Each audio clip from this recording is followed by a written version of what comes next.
La vez pasada habíamos hecho una semblanza general del texto La pregunta por la técnica de Martin Heidegger y también habíamos puntualizado algunas de las críticas fundamentales que le hacemos y que iríamos matizando en el curso del comentario.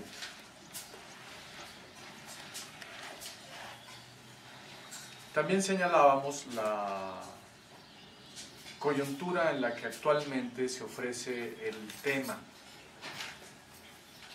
precisamente debido a las fuertes presiones del neoliberalismo sobre la vida de las sociedades humanas, especialmente en la periferia del sistema capitalista, desencadenando procesos de acumulación salvaje de capital y relanzando una feroz acumulación originaria de capital, despojando a campesinos, a etnias indígenas, no solamente de tierras, sino también de biodiversidad y de innúmeros factores culturales, de suerte que esta nueva acumulación originaria de capital se presenta como un despojo de lo que todavía quedaba, un despojo de los residuos que el capitalismo todavía no había arrebatado a los productores y consumidores directos en todo el planeta. Una acumulación originaria residual e incluso en muchos casos terminal, porque cuando lo que se despoja es el agua, o lo que se despoja es la biodiversidad, o lo que está ocurriendo con el conjunto de despojos es un calentamiento global que pone en peligro la vida en el planeta, pues este despojo apunta a ser terminal. En este contexto, naturalmente, los pueblos de la Tierra han estado intentando contestar al capitalismo, defenderse, fortalecerse, replegarse, reunir fuerzas, replantear todas sus estrategias de vida y de lucha, y entre ellos, de manera muy importante debido a los procesos de acumulación originaria residual terminal que se extienden por todo el planeta, tenemos la lucha de los indígenas, especialmente en América Latina,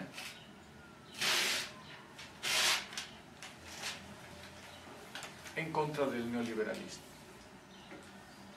Han venido luchando hace más de 500 años y ahora tienen que luchar contra un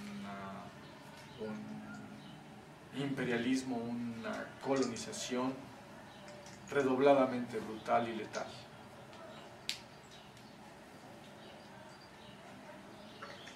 Esto ha conducido a que todo el conjunto sapiencial de las etnias andinas intente ser recuperado por ellas y también por intelectuales afines a su lucha, a su vida y contrarios a la gran injusticia implementada por el capitalismo neoliberal. Así es que este rescate de las visiones del mundo andinas, que ya ha logrado estructurarse bajo la figura de una filosofía andina, en vista de defender sus posiciones y poder dialogar con la filosofía occidental, sobre todo en una forma crítica, pues apunta a la defensa de la identidad cultural, política y antropológica de estas etnias. Como la embestida neoliberal ocurre en vista de acumulación, de acrecentar la acumulación de capital, y ocurre mediante la tecnología capitalista, un punto decisivo es la crítica a esta tecnología. Y aquí el marxismo o la crítica de Heidegger a la técnica tienen mucho que decir, así como otras críticas posibles que se han desplegado en contra de la tecnología capitalista. Pero, fundamentalmente, estos dos interlocutores. Resalta el hecho de que en el caso de la filosofía andina, el principal interlocutor al respecto sea Martin Heidegger, y no propiamente el pensamiento de Marx, con su historia crítica de la tecnología, de la que evidentemente el propio Martin Heidegger está retomando, sin citarlos, elementos importantes. Así es que, dada esta coyuntura histórica, la pregunta por la técnica de Martin Heidegger adquiere un contexto de discusión que va más allá de lo académico, que se integra en lo político y en la necesidad de sobrevivencia. Bien, además, Pablo en su intervención nos esbozó con mucha precisión una distinción entre la tecnología, entre la técnica en general y la tecnología capitalista en particular, tal y como se revela en el texto de Heidegger, La pregunta por la técnica. Bien, tanto la grabación de la vez pasada, parece que ya casi todas las personas que estamos aquí cuentan con ella, como también un texto mío de unas 80 páginas en el que están los comentarios críticos a la pregunta por la técnica que yo había hecho en 1985 y que son la base de lo que ahora estamos tratando de desarrollar. Así es que hasta aquí dejo el resumen de lo que habíamos visto la vez pasada y entro directamente a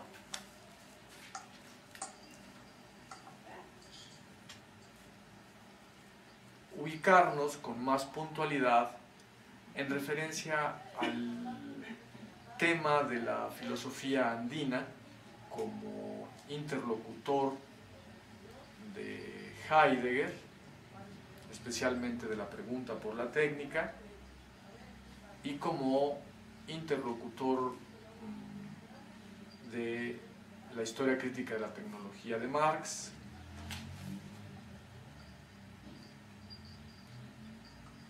Joseph Esterman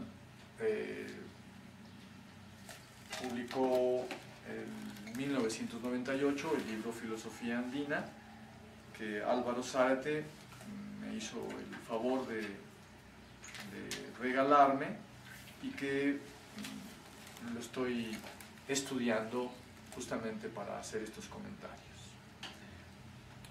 Joseph Esterman es doctor en filosofía y licenciado en teología.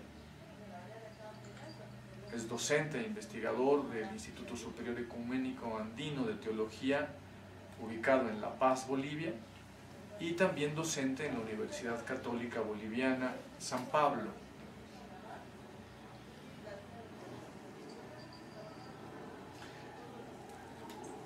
Y bueno, pues la reconstrucción de todo el pensamiento andino, especialmente quechua y aymara, bajo el título de Filosofía Andina,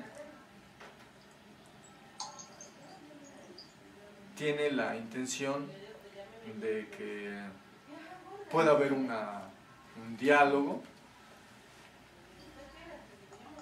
Se nos dice en una semblanza sobre el texto para lograr superar el espalda con espalda actual. Es decir, actualmente la filosofía andina, los pensadores, los líderes quechuas y aymarás, fundamentalmente, no están dialogando con Occidente, están intentando defender sus posiciones, luchando por sus tierras, luchando por su cultura, pero sin que haya un diálogo, un entendimiento, y al parecer tampoco hay un intento de diálogo serio por parte de las posiciones políticas y culturales occidentales, tanto académicas como políticas. No es que no haya un intercambio de palabras, pero que no es diálogo, son infundios occidentales acerca de despreciativos, acerca de lo que es el pensamiento aymara, y ojo, estamos hablando de ese pensamiento aymara y quechua, pero en realidad lo que está de por medio son la identidad y la existencia misma de millones de personas. Cuando tú tachas su cultura o su forma de pensamiento, pues apuntas a anularlos físicamente, a justificar todo tipo de despojos en contra de ellos, no tienen derechos, son inferiores. Entonces por eso es tan importante la defensa, la recuperación, la reestructuración, el reencontrar la lógica del conjunto de un pensamiento, el plantearlo como es una filosofía en forma que merece respeto. No solamente el pensamiento, sino la persona, el conjunto de personas que están detrás. Es el gran aporte entonces de Joseph Esterman, y precisamente para lograr un diálogo, para que el espalda con espalda actual se convierta en un cara a cara, en un posible entendimiento.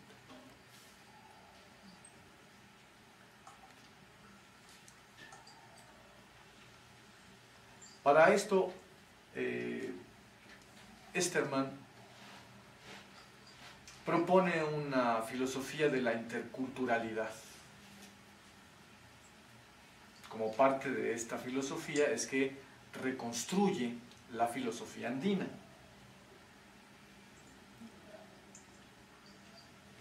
Señalando diferencias, similitudes con las diversas filosofías occidentales.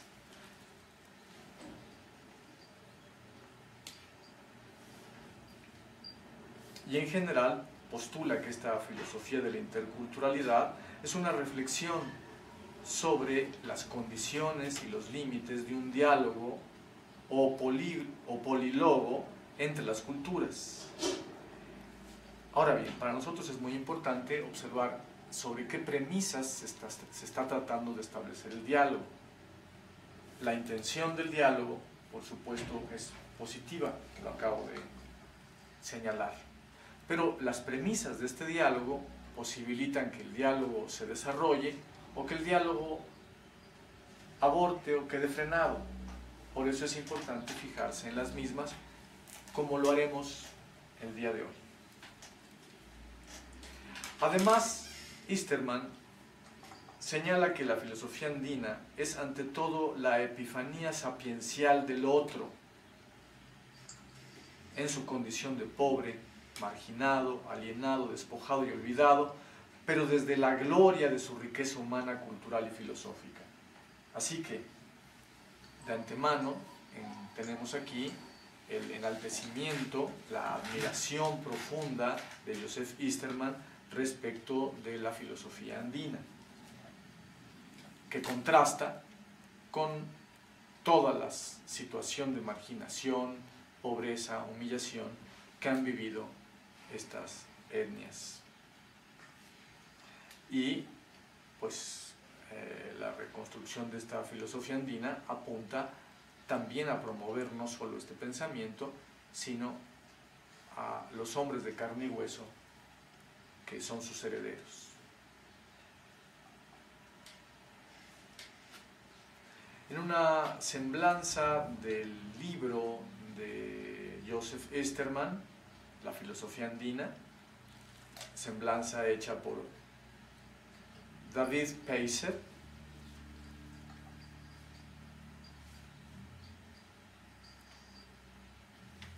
este ubica al intento de Esterman como entroncando con las corrientes de la filosofía de la liberación latinoamericana, es decir, no solo con la teología de la liberación latinoamericana, sino un poco más ampliamente con la filosofía de la liberación latinoamericana.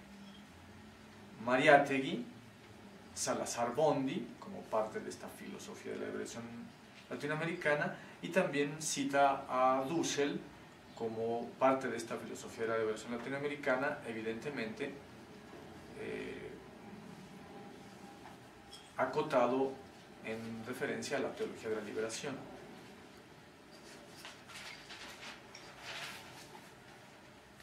Y resume el resultado del panorama de la filosofía andina a nivel ontológico, a nivel epistemológico, a nivel ético, a nivel estético. Es decir, se trata, en el caso de la filosofía andina de Joseph Esterman, de un panorama completo, ya decíamos la vez pasada, de todo el pensamiento andino. Y Peiser hace un resumen de en qué consiste este pensamiento y la reconstrucción de este pensamiento que ha hecho Esterman. Dice que el texto de Esterman nos enseña el todo de relaciones que constituye la realidad para el Runa Yaqui. Significa persona, tanto en quechua, runa, como yaqui en aymara. El todo de relaciones que constituye la realidad de la persona, del runa yaqui. No las cosas, sino las relaciones entre estas. Lo individual no tiene plena existencia, lo importante es entonces la relación. Esta es una primera toma de posición del pensamiento andino. Lo individual no tiene plena existencia, lo importante es entonces la relación. Este principio de relacionalidad del todo tiene una validez cósmica y abarca incluso a Dios, que también resultaría relativo. A su vez, la relacionalidad se deriva en otros tres principios: complementariedad, correspondencia y reciprocidad, que atraviesan transversalmente la lógica, la cosmología, la antropología, la ética y la teología andinas. Complementariedad, correspondencia y... Complementariedad, correspondencia y reciprocidad.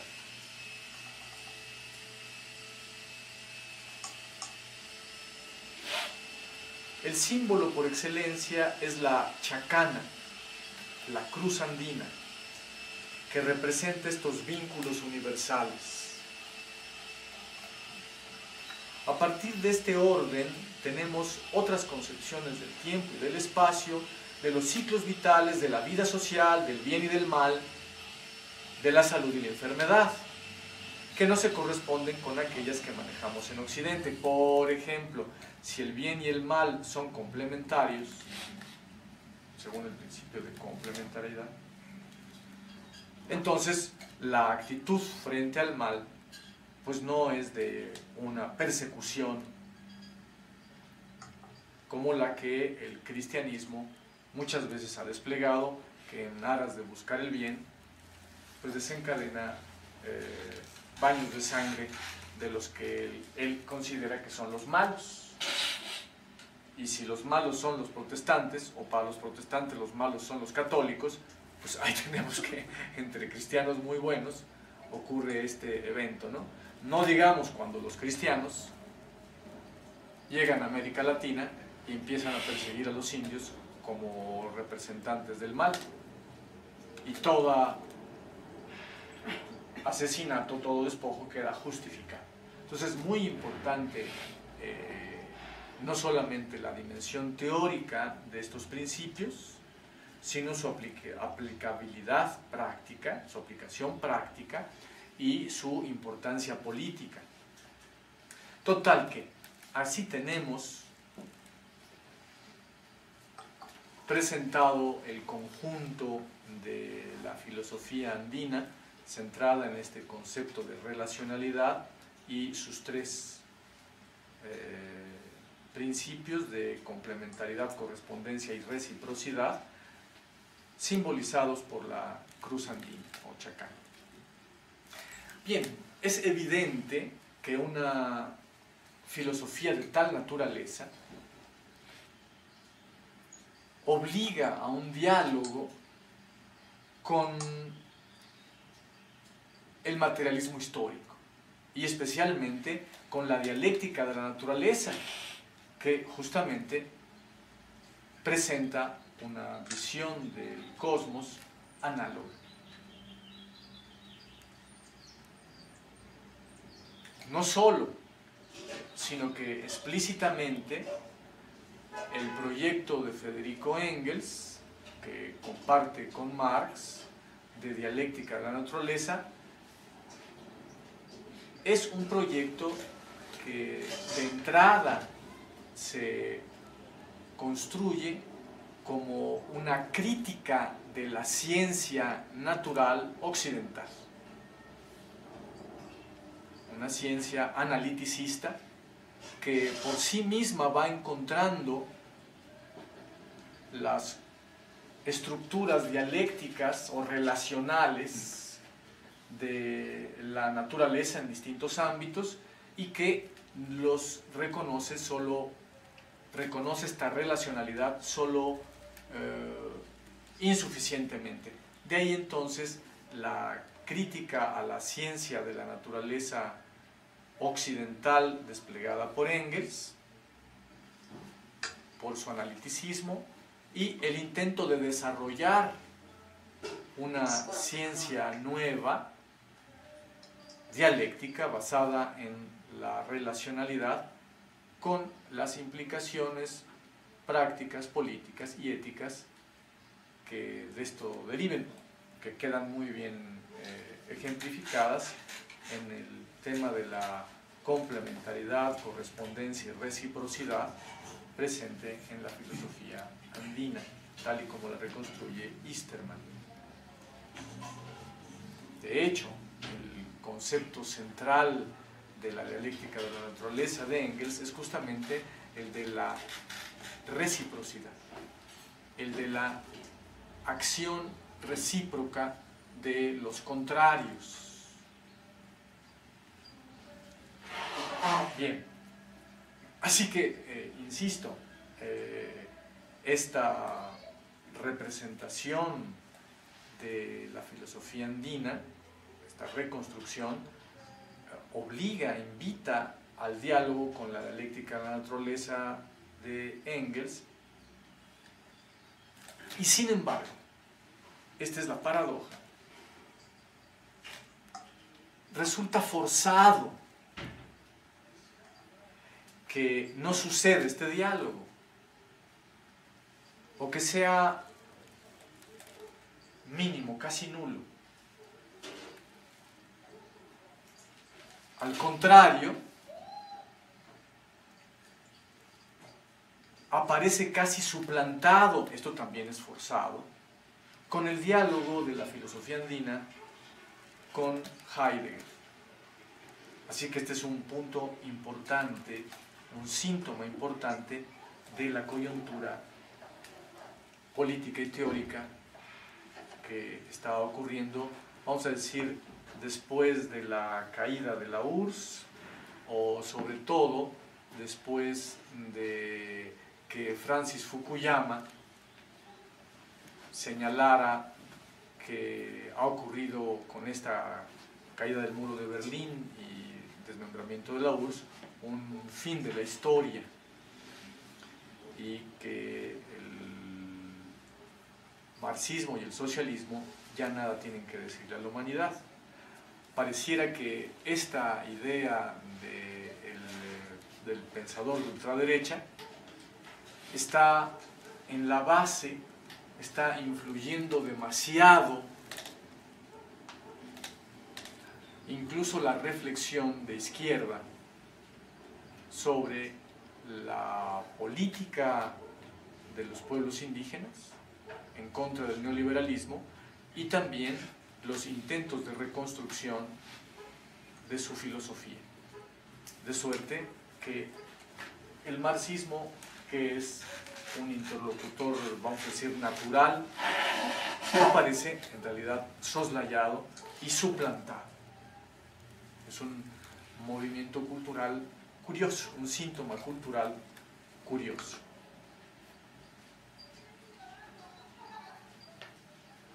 Por ejemplo, en el libro de Easterman, que no es, por supuesto, él no es antimarxista, mantiene posiciones en algunas ocasiones de aceptación del marxismo, en otras ocasiones de diferencia o de crítica cuando es su parecer, ¿no? En su libro, Marx aparece 5 veces en todo el texto. Ya les digo, a veces retomando a Marx y a Engels como, pues, con cierta afinidad con la filosofía andina, y en otras ocasiones, francamente, criticándola. Ya veremos algunos de estos ejemplos. Mientras que Heidegger aparece 22 veces en el texto, siempre en situaciones centrales, también a veces asumido favorablemente, a veces criticado o diferenciado, ¿no? Pero digo nada más de entrada para que notemos, ponderemos la proporción en que está ocurriendo el diálogo de la filosofía andina con unas posiciones filosóficas y con otras, ¿no? Cuando que de la propia estructura de la filosofía andina, pues es notorio que hacia dónde debe de ocurrir este diálogo para superar el espalda con espalda, ¿no?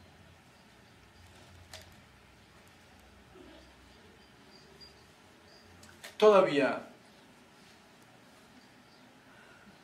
un comentario más respecto de la semblanza de Peiser sobre Joseph Easterman y la filosofía andina. Porque al final de su comentario sitúa la coyuntura histórica en la que está ocurriendo la revaloración de la filosofía andina y de las culturas precapitalistas en general.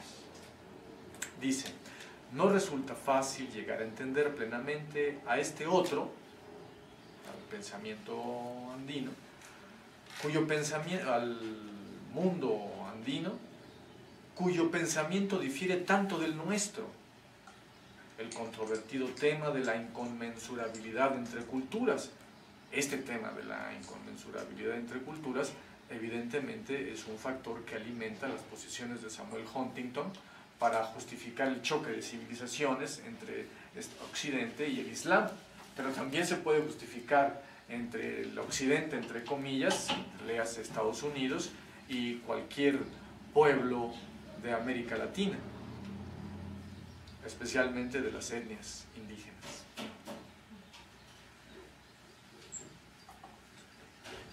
Sin embargo, la opción por el diálogo intercultural constituye acaso una apuesta ética que nos deja en suspenso, abiertos a la interpelación de aquellos que se han quedado fuera de la fiesta consumista. Este es sobre todo la coyuntura, ¿no? Hay una fiesta consumista capitalista en que se ha convertido la vida en Occidente, una fiesta que por lo demás ya se acaba, aludiendo a las grandes dificultades que tiene el capitalismo, no solamente de crisis económicas, sino sobre todo de crisis ecológicas, como este consumismo está apuntando a destruir la sustentabilidad de las economías planetarias, y entonces habrá que reducir los desperdicios, la basura, los contaminantes, etc. Y entonces este diálogo intercultural nos ayuda a plantearnos cómo haremos para poder llevar a cabo una vida más justa y más equilibrada entre todos los habitantes de la Tierra, contra el consumismo industrial capitalista occidental, que no tiene manera de resolver en sus propios términos las grandes destrucciones del planeta y de la humanidad que está llevando a cabo. Pues existen como factores como la filosofía andina, que tienen una visión de la relación entre el hombre y la naturaleza, el hombre y el hombre, que permiten una vida más justa, más equilibrada entre todos los habitantes de la Tierra. Una perspectiva de esta naturaleza ya la había planteado con anterioridad desde el inicio de la década de los 90,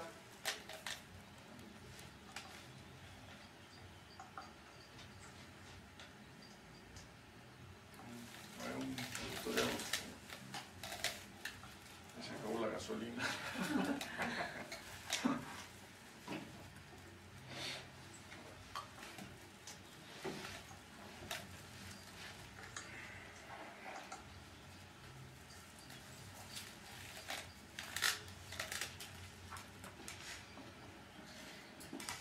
Ya le había planteado desde inicios de la década de los 90 el autor de En ausencia de lo sagrado. El título del libro es sumamente ilustrativo. La visión occidental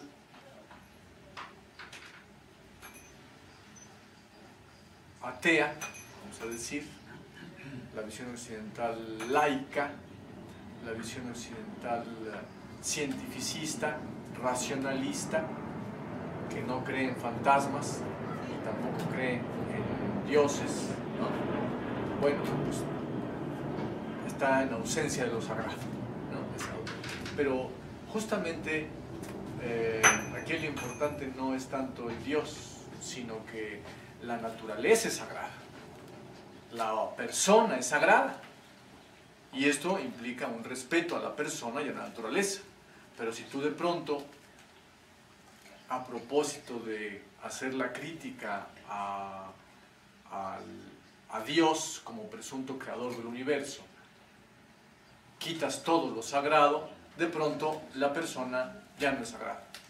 Pues ya no es digna de respeto, y la naturaleza tampoco. Así que el tema no solo es teológico, sino es tecnológico y político cuando se habla de lo sagrado. Esto lo nota muy bien en la ausencia de lo sagrado Jerry Mander, y desde inicios de los 90 hace el señalamiento a partir de una reconstrucción de las luchas que desde los 50 del siglo XX por lo menos hasta ese momento, 40 años de lucha, han desplegado las etnias indígenas en Estados Unidos en contra del capitalismo norteamericano. Apaches, Iroquíes, etc., ¿no? Es evidente que a ellos el despliegue del neoliberalismo les tocó en la primera línea de fuego. Por eso todas sus posiciones políticas, jurídicas, sus defensas legales, sus movimientos, movimientos sociales, sus intentos de reconstrucción de su pensamiento como una alternativa de una vida ecológica y de una vida justa, fueron anteriores al del resto de las etnias que han estado intentando su defensa en contra del neoliberalismo en el resto del mundo. Por ejemplo, las etnias andinas, ¿no? Así es que esta coincidencia de perspectivas, de recuperación del precapitalismo ante el gran peligro en que la tecnología capitalista está sumiendo a la humanidad,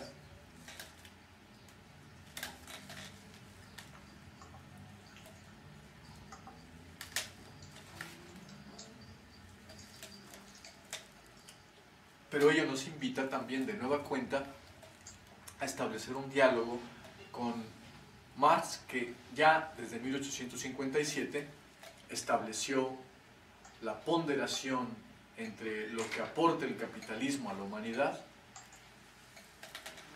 pero que deja un grandísimo hueco que solamente el precapitalismo está ofreciendo. Y consiste en que entrega una vida equilibrada y plena, tanto entre los seres humanos como en la naturaleza, en todo aquello que tenga, dice Marx, configuración cerrada, limitada. La gran apertura, la gran expansión cosmopolita que entrega el capitalismo, pues es a ser valorada para construir una humanidad ecuménica, una humanidad de todo el orbe, no solamente localismos, pero cómo va a ser una humanidad de todo el orbe basada en la explotación, el despojo y la destrucción de toda sustentabilidad. Justamente allí es que el aporte del precapitalismo es reconocido por Marx como decisivo para la sobrevivencia y desarrollo de la humanidad, o si se quiere, para perfilarlo en la perspectiva de la Revolución Comunista de Marx, en referencia a la construcción de una sociedad comunista.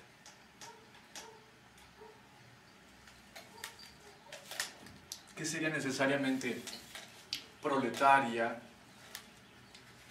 y por comunista necesariamente recuperadora del precapitalismo de manera esencial. Bueno, entonces ya tenemos hasta aquí la semblanza en general del tema.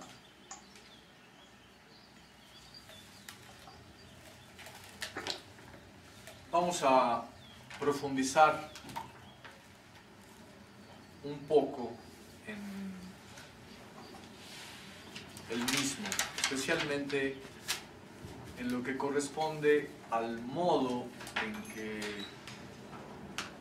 ocurre el diálogo de la filosofía andina con Heidegger.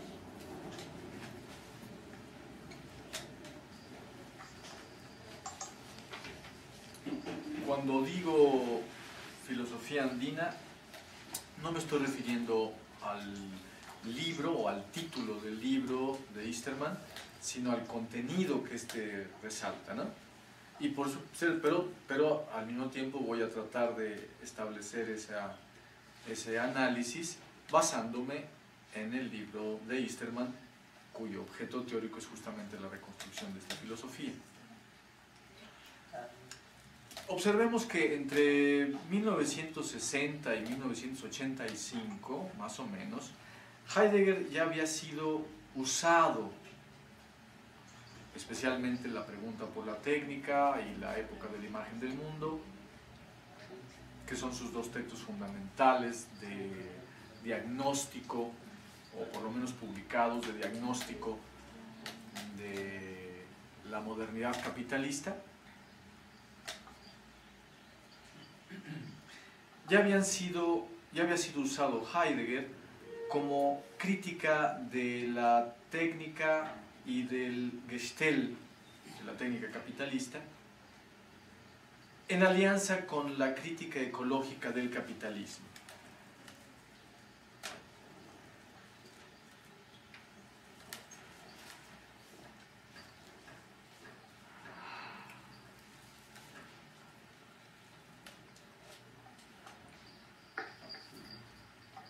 Y ya desde entonces, para hacer la crítica de la tecnología capitalista, y una recuperación de la naturaleza y de la ecología, ya había sido utilizado Heidegger como opuesto a Marx, a quien se lo identificaba implícitamente como un sostenedor o alguien prisionero de la ideología del progreso de la burguesía, al decir al propugnar Marx por el desarrollo ilimitado de las fuerzas productivas de la humanidad.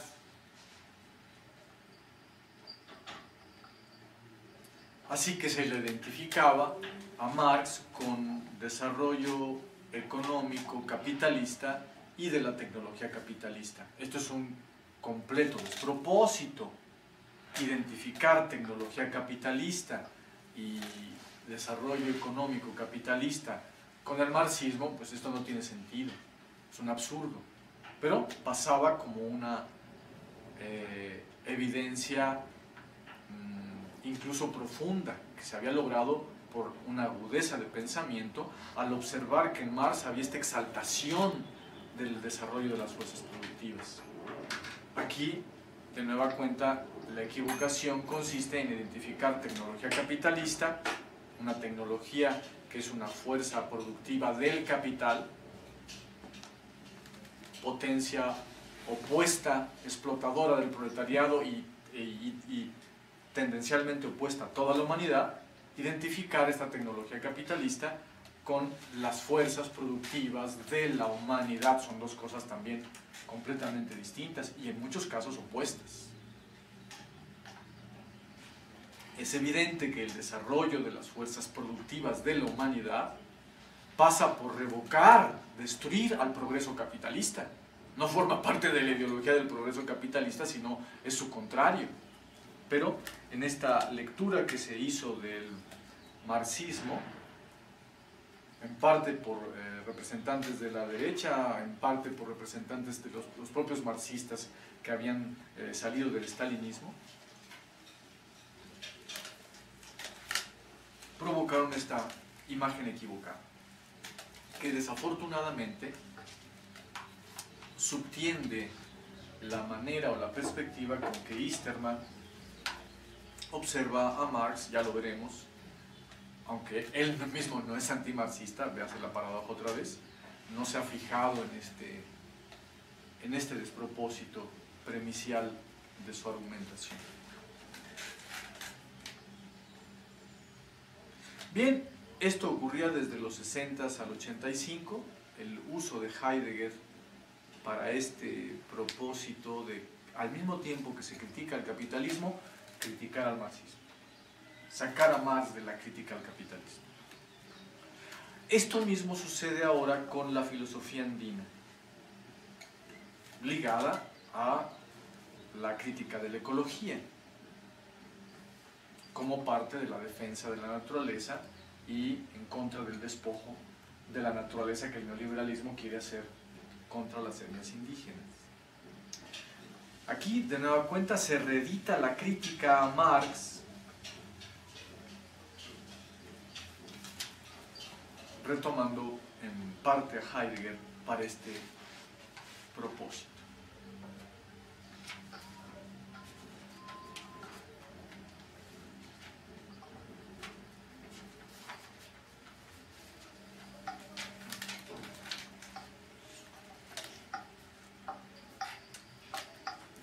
Dicho en general, para ubicarnos estratégicamente en este problema, ya habíamos indicado la vez pasada que el esquema formal de Heidegger, de que nos encontramos en una situación de peligro provocada por la técnica,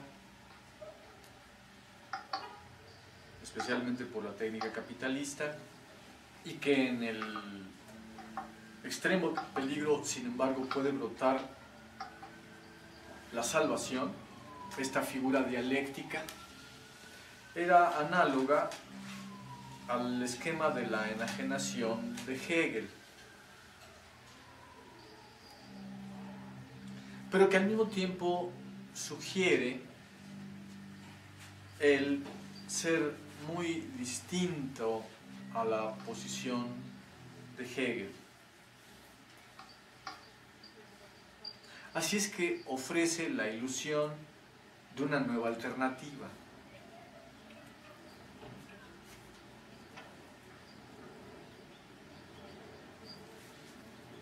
Bien, este es el punto. Supongamos que el capitalismo en algún momento de su desarrollo requiriera de transformar algunas de sus condiciones de producción, requiriera entonces criticar las condiciones previas o prevalecientes en vista de llevar a cabo una remodelación.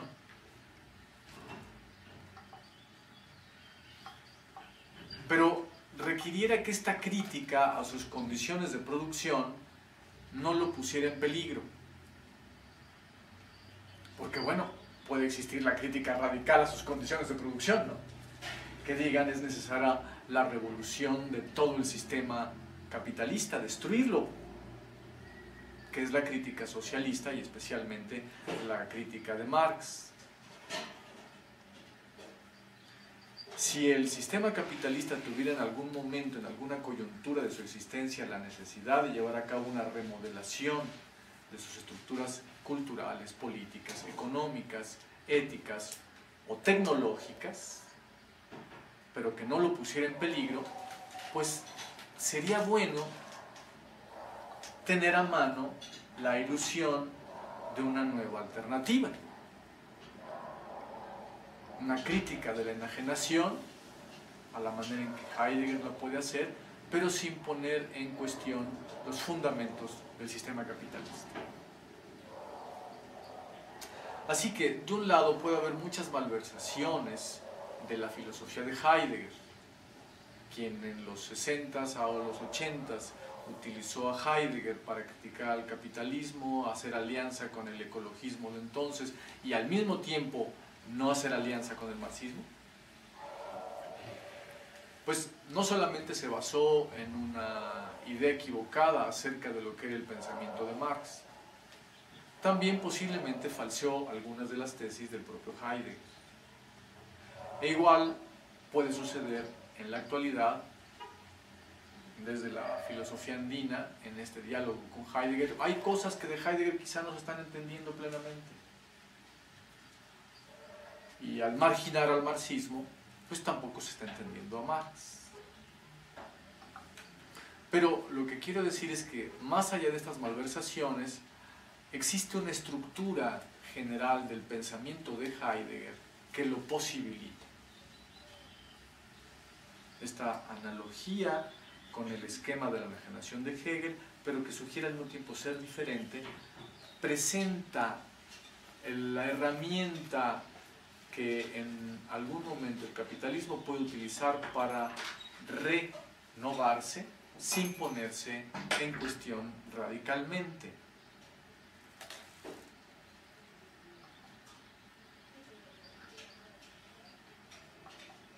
Y bien, por eso ha sido, en realidad, lo planteé hipotéticamente, pero en realidad eso sucede, primero sucede continuamente, porque en eso consiste la modernidad, en una continua remodelación desde la cultura hasta la tecnología capitalista, pero sin dejar de ser capitalista. El capitalismo es entonces continuamente crítico de sí mismo, virulentamente crítico, pero sin cuestionar sus fundamentos.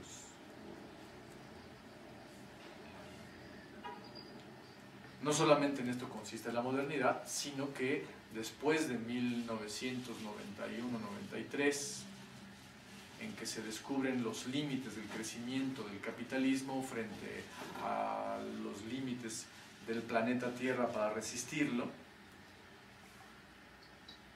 el capitalismo ha tenido que remodelar su economía, su tecnología. Desafortunadamente la remodelación ocurrió en el paso de la economía política keynesiana a la neoliberal y en el escalamiento de la acumulación de capital hacia una acumulación de capital salvaje y una acumulación originaria, residual y terminal. Y lo mismo ha ocurrido bajo la máscara de presuntamente desarrollar y apoyar la ecología. A veces sí se la apoya, y por otro lado en realidad hacer negocios con la ecología que son jugosos y son negocios ecológicos, pero que al mismo tiempo tienen como resultado una mayor destrucción de la ecología planetaria, ¿no?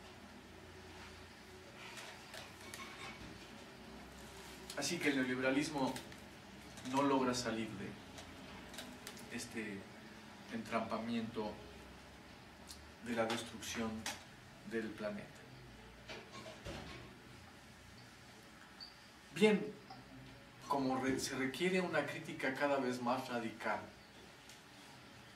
al despliegue económico y tecnológico capitalista, pero al mismo tiempo hay que cuidarse las espaldas de que la crítica radical provenga del marxismo, pues mayormente es jugosa, es fructífera la utilización de Heidegger para llevar a cabo un diálogo y que ocurra una crítica al capitalismo, pero siempre moderada.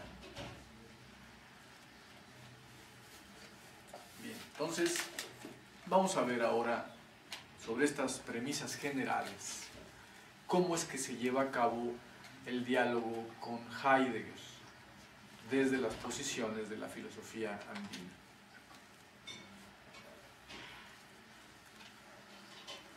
En primer lugar, hay una contradicción formal entre Heidegger y esta, porque, entre otras cosas, para Heidegger la filosofía es fundamentalmente occidental, es griega y alemana, y lo demás pues son pensamientos enanos, que no pueden ser filosofías. Hablar de una filosofía francesa, pues sí existió, pero hablar de una filosofía española, pero hablar de una filosofía indígena, de una filosofía andina, esto ya no tiene ningún sentido. El reconocimiento está totalmente ausente. Así que en este punto hay una oposición franca, formal, entre las posiciones de Heidegger y la filosofía andina. Pero hay otro punto en donde la asimilación de Heidegger y de sus posiciones es real y plena entre la filosofía andina con él, porque asume el tema de la experiencia vivencial. El asunto no es fundamentalmente un problema de pensamiento, de ciencia, un problema de racionalidad. La filosofía andina está muy basada en experiencias vivenciales, y el tema de la experiencia vivencial es central en Heidegger, desde el tema del Dasein. Así que pareciera haber una coincidencia en este punto y una coincidencia casi plena entre lo que Heidegger dice acerca del ser y lo que la filosofía andina habla acerca de la Pachamama, aunque en un momento dado Easterman nos hace ver que en realidad la concepción de la Pachamama es diferente a la de Heidegger, no contraria, diferente, porque es superior, porque va más allá de lo que Heidegger reconocería. Hay otro punto, en tercer lugar, en donde Heidegger es confrontado por la filosofía andina, porque dice Easterman, no ha dejado de ser sustancialista. Es más sutil la manera en que la filosofía andina concibe a la naturaleza en su conjunto.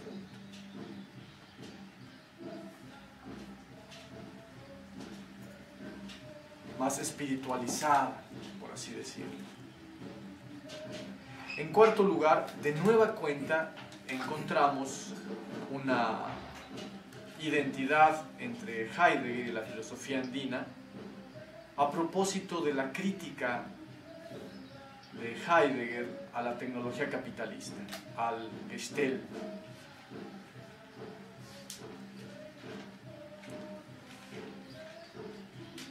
Sin embargo, a este respecto, que es el que más nos interesa, vuelve a darse al interior de este mismo tema, vuelve a darse una especie de alternancia en donde Heidegger, la filosofía andina está con Heidegger y las posiciones de Heidegger estarían con la filosofía andina. En segundo lugar, la filosofía andina está más allá de Heidegger en la crítica a la tecnología e incluso estaría por sobre Heidegger.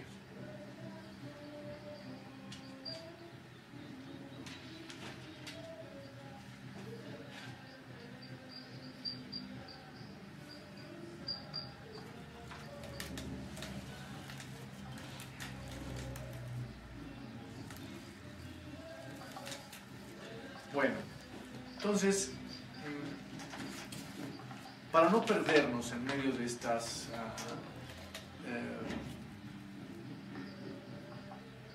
plurivaloración de Heidegger en la filosofía andina, estos distintos modos de uso que puede tener Heidegger en la filosofía andina, tenemos que el primer uso que tiene es que sustituye el diálogo con Marx. El segundo uso que tiene es que, no obstante que este diálogo sería esencial y es central por la propia estructura de la filosofía andina, estructura teórica, no solo por los impulsos rebeldes, liberadores, revolucionarios de los pueblos indígenas que se copertenecen con el proletariado.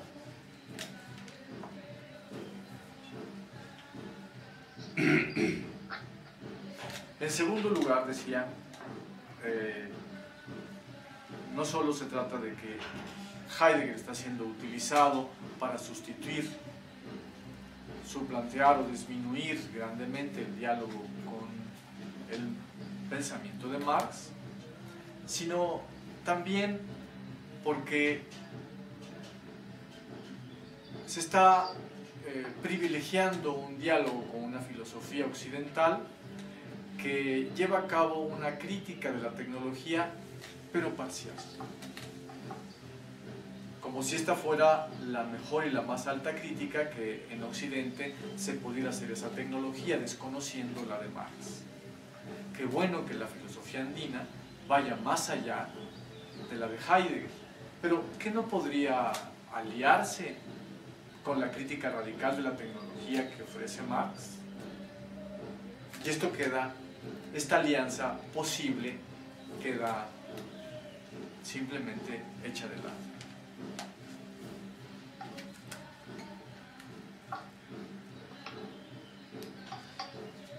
Vamos a revisar dos pasajes con detenimiento del texto de Easterman,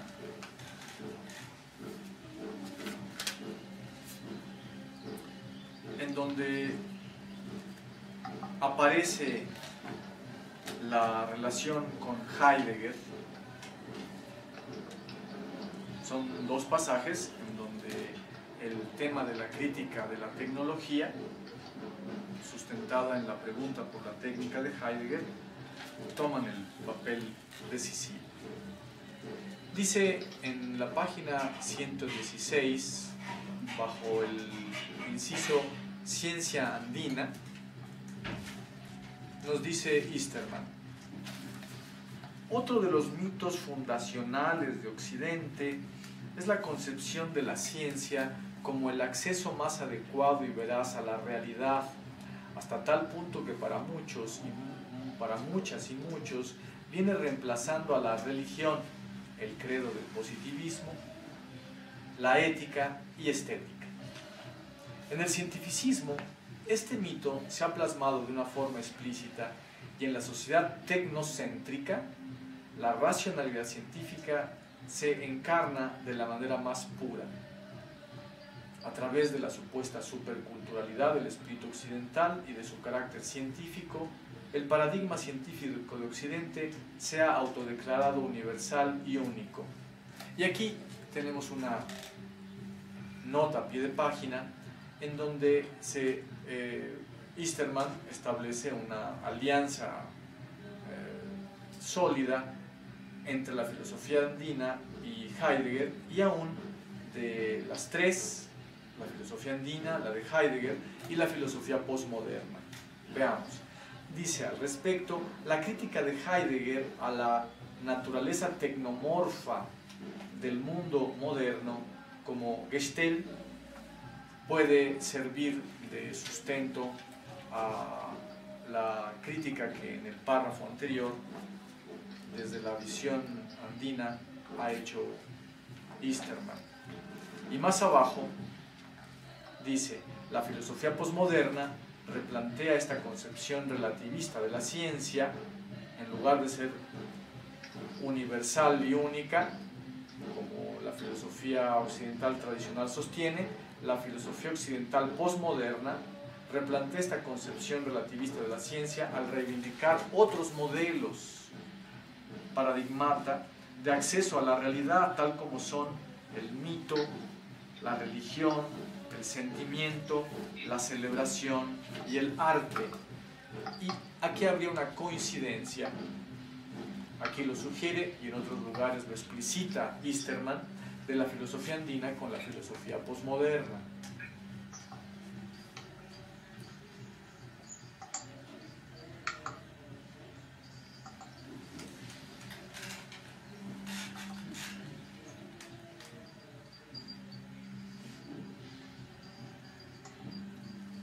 Hay que hacer alusión a un texto de mediados de los 70 del siglo XX, en el que ya se hacían estos mismos planteamientos.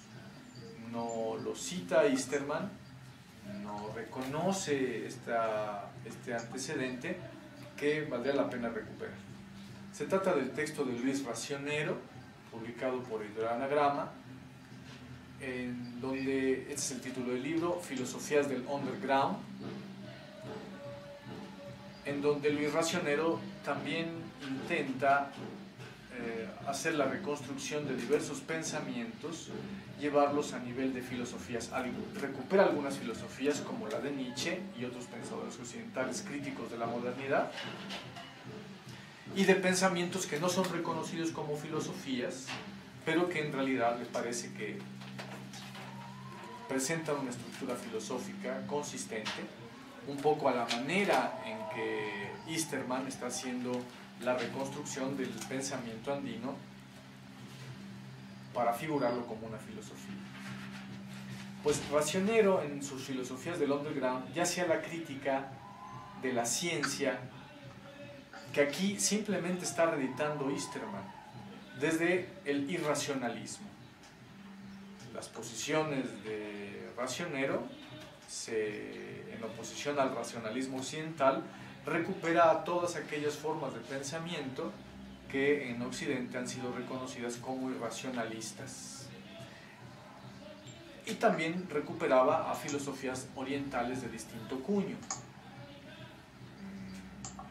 taoístas, brahmánicas, etc., no reconocidas sino como filosofemas, por ejemplo, por la historia de la filosofía de Hegel, pero que en realidad le parecen a Racionero que son filosofías y que pueden criticar esta concepción cientificista de la verdad, de acceso a la realidad de manera veraz, cuando que el mito, la religión, el sentimiento, la celebración y el arte también son accesos supuestamente válidos para la construcción de la verdad.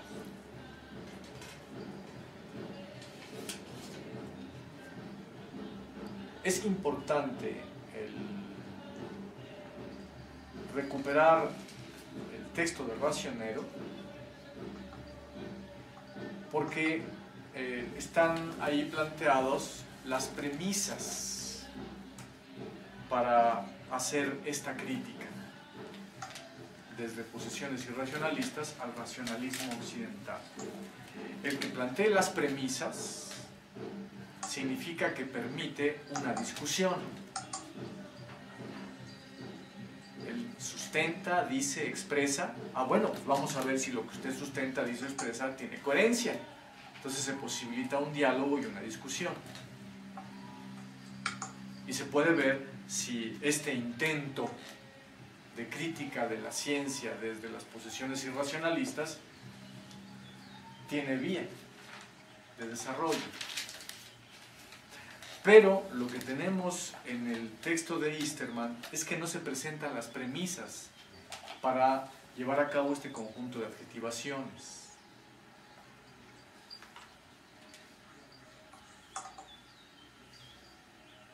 Otro de los mitos fundacionales de Occidente es la concepción de la ciencia como el acceso más adecuado y veraz a la realidad, etcétera, etcétera.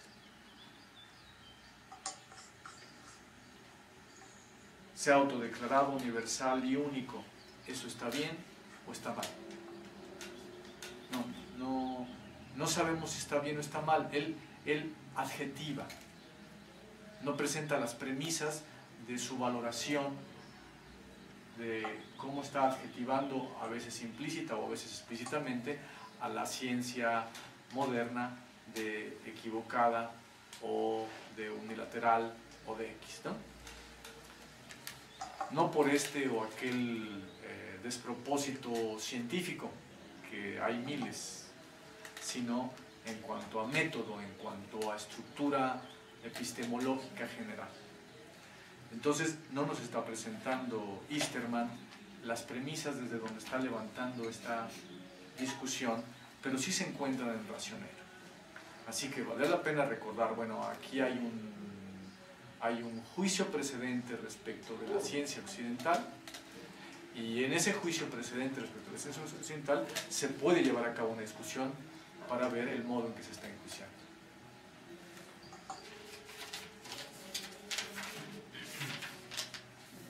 Frente a esto, 2 páginas adelante, Easterman nos hace una semblanza de la filosofía andina.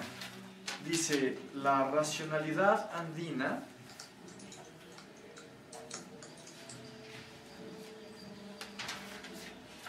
no tiene una concepción racionalista o empirista de las ciencias en el sentido de la episteme, objeto último del nous humano, sino que considera la ciencia, entre comillas, el saber, entre comillas, como el conjunto de la sabiduría, sofía, colectiva acumulada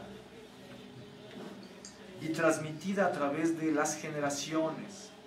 Existe un saber, yachay, yatiña, yachay en quechua, yatiña en aymara.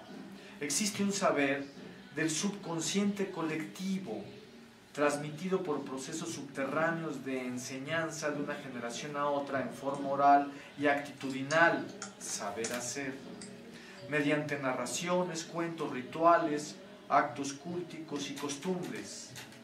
Este saber, entre comillas, no es el resultado de un esfuerzo intelectual, sino el producto de una experiencia vívida,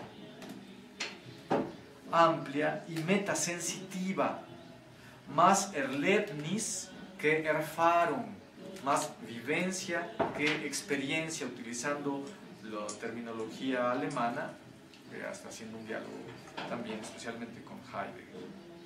Los verbos quechuas, yachay y aymara, yatiña, no solo significan saber y conocer, pero también experimentar. Un yachaniyok o un yatiri es una persona experimentada, un sabio en un sentido vivencial.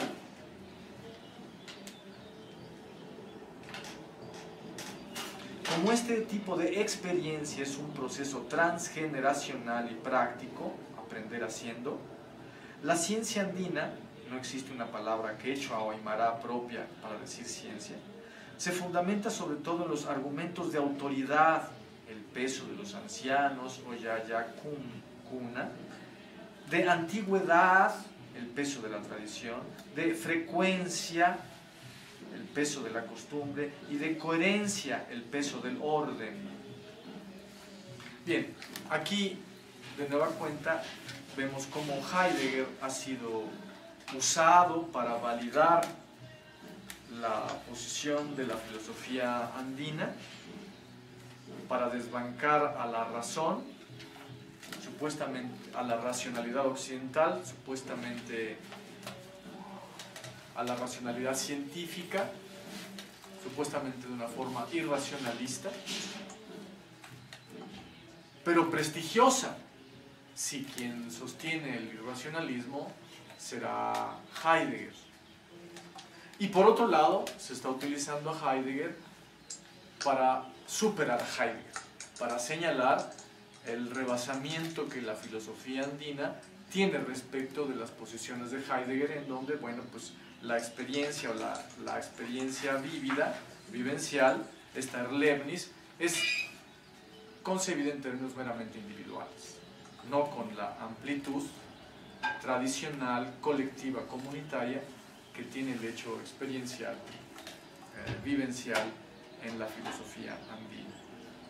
Heidegger es usado y luego es superado, ¿no? Ese es el doble uso que se tiene de Heidegger, pero una vez que se lo usa de ese modo, menos se va a cuestionar las premisas desde donde se está llevando a cabo la crítica a la ciencia occidental, al concepto de verdad, etc., ¿no? Simplemente se dice el acceso a la verdad. Aquí se presupone que la verdad es algo importante. No se nos dice que sea importante, se presupone que es importante, y como en realidad la propia filosofía occidental le parece que la verdad es importante, pues todos quedamos de acuerdo.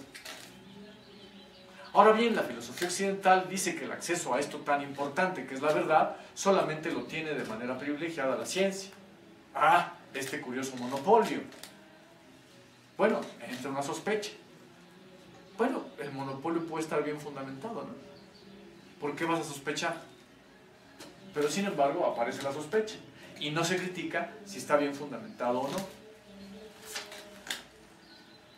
Pero como ya entra la sospecha y hay un monopolio, y más bien habría que ser democráticos y compartir, este es otro juicio ético que está implícito en la perspectiva, pues seguramente está equivocado. La pretensión de universalidad y unicidad que tiene la ciencia como acceso privilegiado a la verdad está totalmente equivocado. Hay otras formas de acceso a la verdad, como el sentimiento, el mito, Pero en todo esto, ¿qué significa la verdad? Ya no sabemos. Nunca fue cuestionado ese tema. Y no va a poder ser cuestionado siguiendo este círculo. Un acceso pleno y omniabarcante, omnilateral respecto de la realidad es de lo que se está hablando. ¿Para qué decir que esto es lo mismo que verdad? O decir un acceso veraz a la realidad. ¿Acceso veraz a la realidad? Este es un despropósito. Se está diciendo omnilateral a la realidad y se dice veraz. Se utiliza uno de los aspectos, una de las calificaciones, uno de los factores que se presupone que es valioso. La verdad. Dígame usted por qué la verdad sería valiosa. No sabemos por qué, se presupone. Bueno, supongamos que es valioso. ¿Por qué vamos a identificar veraz con omnilateral? Puedo decir acceso a la verdad o puedo decir acceso omnilateral al mundo. Podrían ser dos cosas distintas, pero aquí se está implicando que es una sola. ¿Se entiende? Bueno, lo que trato de decir es que al correr de la pluma y de las palabras, todo resulta lo mismo, aunque son dos cosas muy distintas lo que está puesto en juego. Y al no distinguir, sin embargo, toda la ciencia occidental y toda la filosofía occidental queda tirada a la basura. Y la filosofía andina queda puesta del lado del irracionalismo, exaltada y con aspectos racionales, también exaltados, pero de alguna manera en el terreno del irracionalismo. Pero es muy posible que no sea así.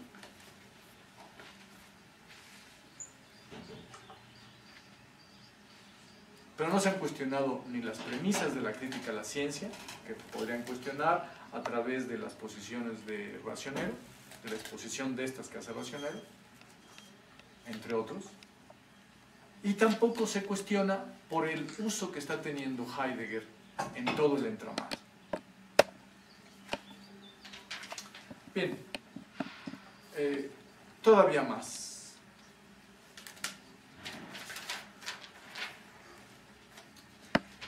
Nos presenta un ejemplo, Easterman, de la racionalidad andina tal y como la acaba de figurar ante nuestros ojos. La creencia, entre comillas, de que los primeros días de agosto se reproducen, de que en los primeros días de agosto se reproducen los temporales de todos los meses del año, no es un dato científico, entre comillas, en sentido occidental, pero sí un saber o sabiduría como experiencia acumulada por las generaciones. El saber, entre comillas, acerca de las interrelaciones ecológicas entre ser humano y naturaleza, no requiere para el Runayaki de una demostración, para la persona, de una demostración científica, mediciones del ozono y las sustancias tóxicas. La persona andina vive este saber como una parte del patrimonio sapiensal de su pueblo. La ciencia andina no está desligada de las concepciones religiosas, éticas y mitológicas, sino las toma en cuenta como fuentes valiosas del saber humano. Por eso resulta inadecuado y hasta absurdo tratar de acercarse a la cultura y filosofía andina desde la ideología de una ciencia materialista. El reduccionismo occidental no es capaz de entender la riqueza sapiencial y científica del ser humano andino y por lo tanto lo declara como precientífico primitivo y supersticioso.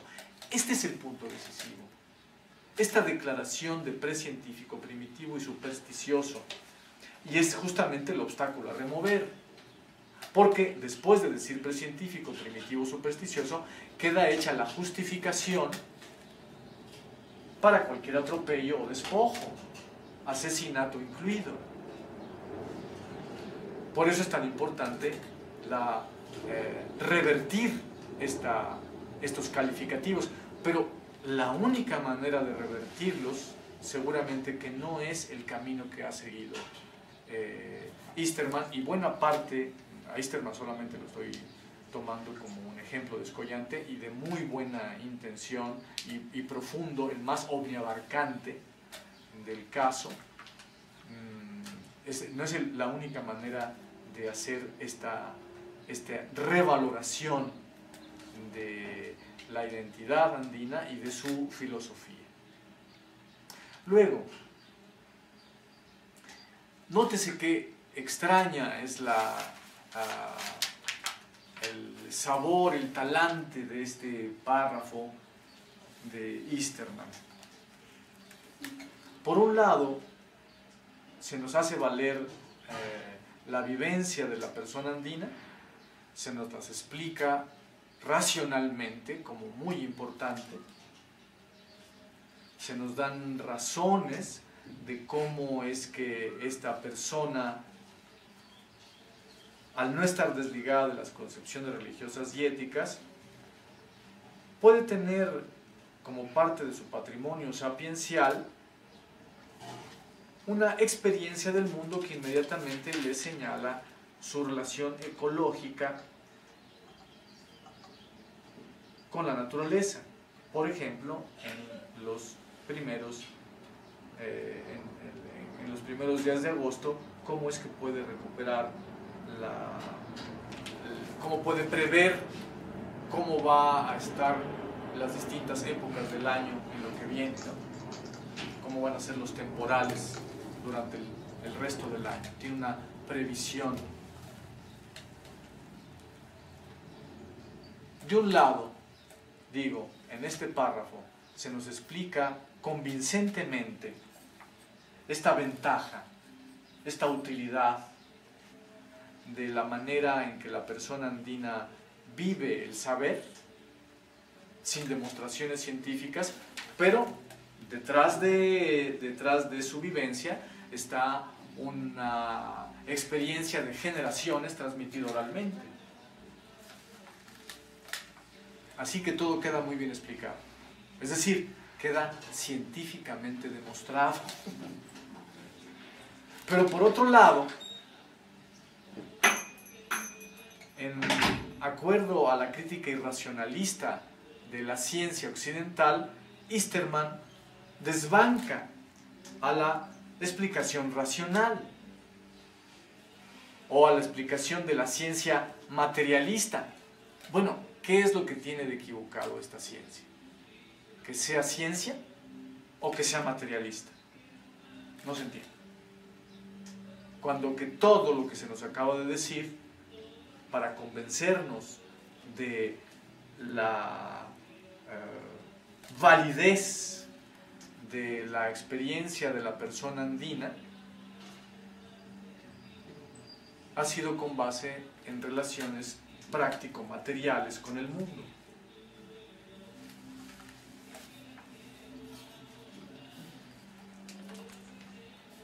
De suerte que la finalidad, revalorar la filosofía andina. 2, revalorarla para quitar de en medio el juicio racista,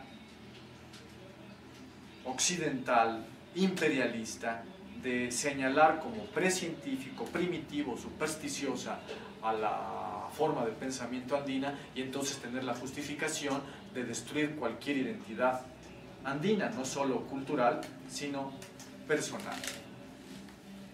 Esta finalidad, sin embargo, se está logrando muy parcial e inadecuadamente por el tipo de medio que se utiliza. La crítica irracionalista a la ciencia, la utilización de Heidegger para la crítica al capitalismo y al mismo tiempo el no retomar o mínimamente hacerlo, en la más mínima expresión, al materialismo histórico. Serían mejores instrumentos para la revaloración de la filosofía andina y para desarrollar la crítica de la ciencia que la filosofía andina podría hacer desde posiciones no racionalistas, sino racionales, tanto propias de la filosofía andina como propias del materialismo histórico. Y eso revertiría de mejor modo el juicio imperialista, racista sobre estas identidades. Bueno, termina este capítulo, el capítulo 4 del libro de Easterman, con la siguiente postulación que es muy importante observar. Dice: podemos hablar entonces no solamente de una ciencia andina basada en esta racionalidad andina, sino también de una modernidad andina sui generis, que no es una simple copia de la modernidad occidental. El runa yaqui andino, la persona andina, no es premoderno, sino heteromoderno. Pero a la vez quiero subrayar que el mismo concepto de modernidad, sin entrar en detalles, está arraigado fuertemente en la cultura occidental y presupone una racionalidad progresista o desarrollista. Y cita a pie de página acerca de una modernidad andina propia, véase Urbano Enrique, compilador, Modernidad en los Andes, Cusco.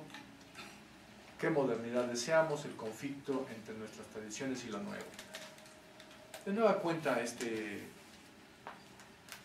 esta alianza de Easterman, el mismo procedimiento con una modernidad andina, en vista de enfrentarla a la modernidad capitalista, pero al mismo tiempo deslindándose en segundo lugar de la presunta modernidad, ¿no? Porque tiene implicaciones capitalistas. se sugiere, no se demuestra nada. Análogo procedimiento se hace con Heidegger. Hay una alianza con Heidegger y luego Heidegger queda hecho de lado. Bien, para que siempre salga adelante la filosofía andina no está mal este procedimiento, pero va saliendo adelante sin que se dé cuenta en su buena intención promocional. Easterman, promotora de la filosofía andina, va saliendo adelante esta, pero con grandes lagunas, con implicaciones y ataduras a posiciones que la detienen, que no permiten que se despliegue y no, realice sus fines con medios adecuados. Va ocurriendo este uso de Heidegger que ya no permite radicalizar la crítica de la tecnología, sino dejarla hasta donde está. Y al mismo tiempo desbancar al marxismo. Va llevándose a cabo una promoción de la filosofía andina, pero que ya se tragó la filosofía andina como ingrediente aparentemente propio, la crítica irracionalista a la ciencia occidental, la crítica romántica, etcétera, etcétera, ¿no? Como si fueran los mejores aliados de que en la coyuntura se podrían encontrar para los pueblos indígenas en confrontación con el imperialismo neoliberal. Esto es muy importante porque en la década de los 70 del siglo XX, antes de que ocurriera la emergencia del neoliberalismo, pero que ya se veía el gran avance, ya se habían registrado los límites del crecimiento del capitalismo, una defensa como la que Racionero hace de la naturaleza y de las vidas humanas en contra del capitalismo, sustentándola en bases irracionalistas, no está mal, es un aporte. Es una de las voces que se levantan en protesta en contra del pensamiento positivista científico que está sirviendo a las empresas capitalistas para atropellar a la humanidad.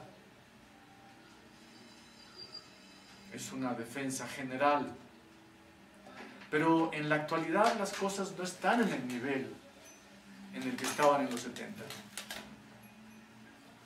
Ni en cuanto a destrucción, pero tampoco en cuanto a rebeldía de los pueblos indígenas. Y el conjunto de decisiones a tomar, de disposiciones a tener respecto de desarrollos tecnológicos posibles, desarrollos económicos posibles de naciones enteras. Para esto ya no es suficiente la crítica irracionalista a la ciencia. Para esto ya no es suficiente una crítica vaga a la tecnología como la que lleva a cabo Heidegger a la tecnología capitalista, aunque es profunda. Se requiere de más matiz, de más precisión, de una crítica racional a fondo de la ciencia capitalista, como para tomar disposiciones al respecto. Ya no solo se requiere de que la filosofía andina tenga un papel a ser reconocido, esto es indudable y es un gran aporte de Easterman y de todas las gentes que han luchado y trabajan para eso, sino se requiere en verdad una alianza firme, no solo un diálogo. El diálogo va de por medio, pero hay que llevarlo a cabo con más puntualidad, con más matiz, con las posiciones filosóficas occidentales. Ya no solo se requiere de enaltecer o mostrar el gran torso de la filosofía andina, sino de llevar a cabo un diálogo y más allá del diálogo una alianza franca de la filosofía andina con todos los demás integrantes de las naciones andinas, para que se defiendan del imperialismo neoliberal de manera eficaz y para que puedan hacer el desarrollo económico, social, político y cultural de sus países en forma independiente y soberana. Entonces, para esta gran empresa histórica de defensa de las soberanías nacionales y defensa de la propia soberanía étnica, se requiere de un diálogo más matizado de todas las posiciones culturales puestas en juego. No algo en donde no nos podemos conformar con la crítica irracionalista a la ciencia para hacerlo. Bueno, no sé si ya es muy tarde. ¿Qué hora son? ¿La una?